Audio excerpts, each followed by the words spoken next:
வணக்கம், நான் உங்கள் அருணோத்யா. இந்த எபிசோடில் உங்கள் குழந்தைங்க சம்மந்தப்பட்ட இன்னொரு காக்னிட்டிவ் எபிலிட்டி கொஸ்டின் தான் பார்க்குறோம்.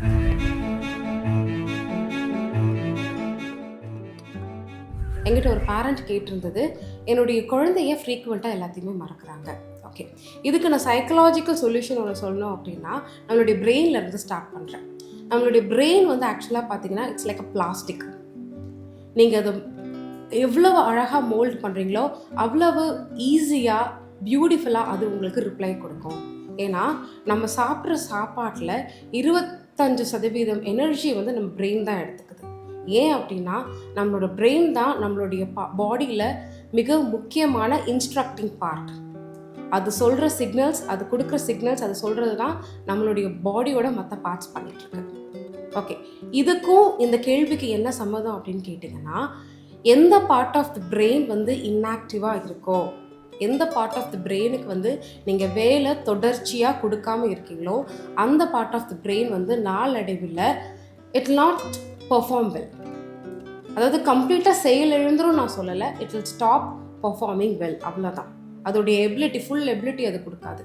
ஸோ இதுக்கு என்ன பண்ணலாம் அப்படின்னு கேட்டிங்கன்னா, உங்களுக்கு மல்டி ஸ்கில்டு ஆக்டிவிட்டீஸ்ன்னு சொல்லுவாங்க. ஃபார் எக்ஸாம்பிள், ஒரு இன்ஸ்ட்ருமெண்ட் வாசிக்கிறது, இல்லை டெய்லரிங், இல்லை குக்கிங், கோலம் போடுறது, இந்த மாதிரியான மல்டி ஸ்கில்டு ஆக்டிவிட்டி பண்ணும்பொழுது உங்களுடைய ஞாபக சக்தி அதிகரிக்க ஆரம்பிக்கும். இது சைக்கலாஜிக்கலாக சொல்லியிருக்கக்கூடிய ஒரு சொல்யூஷன். இதை டே டு டே ஆக்டிவிட்டியில் எப்படி நீங்கள் கரெக்ட் பண்ணலாம் அப்படின்னு பார்த்தீங்கன்னா, ஸ்டார்ட் ரைட்டிங் அ செக்லிஸ்ட். முன்னெல்லாம் என்ன பண்ணுவோம், கடைக்கு போகிறோம் அப்படின்னா ஒரு பேப்பரில் என்னென்ன வாங்கணும்னு எல்லாத்தையும் எழுதிட்டு அப்புறமா நம்ம போய் வாங்கிட்டு வருவோம். ஸோ தட் நம்மளுடைய ஞாபக சக்தி அவ்வளோதான் இருக்குன்னு நம்ம தெரிஞ்சு அதுக்கேற்ற மாதிரி ஒரு சொல்யூஷன் ப்ரொவைட் பண்ணணும். ஸோ அப்போ உங்கள் குழந்தைக்கு நீங்கள் என்ன பண்ணணும் அப்படின்னு கேட்டிங்கன்னா, உங்கள் குழந்தை என்னென்ன பண்ணணும், என்னென்ன ஒர்க் எல்லாம் உங்களுக்கு இருக்குது அப்படிங்கிறத முந்தின நாளே ஒரு செக்லிஸ்ட்டை ரெடி பண்ணி வச்சுக்கோங்க. செக்லிஸ்ட் ரெடி பண்ணது மட்டும் இல்லாமல் அந்த ஆக்டிவிட்டி, அன்றைக்கி டே ஆன் ஆக்டிவிட்டி அவங்க பண்ணும்பொழுது அதை அவங்களுக்கு டிக் பண்ண சொல்லுங்கள். ஸோ தேட் நம்ம ஹேண்ட்ஸ் இன்வால்வ் ஆகி ஒரு ஒர்க்கை பண்ணும்பொழுது நமக்கு பிரெயினுக்கு நம்ம டேரெக்டாக சிக்னல்ஸ் கொடுக்கலாம். ஸோ உங்கள் குழந்தைக்கு நீங்கள் ஒரு செக்லிஸ்ட் ரெடி பண்ணுங்கள். அந்த செக்லிஸ்ட்டை அவங்க தினமும் கம்ப்ளீட் பண்ணுறாங்களான்னு பாருங்கள், கைட் பண்ணுங்கள். எஸ், இந்த பர்டிகுலர் ஒரு டாஸ்க் அவங்க கண்டிஷன் ஆகும் பொழுது அவங்களுடைய மெமரி ஸ்கில்லுமே இம்ப்ரூவ் ஆகும்.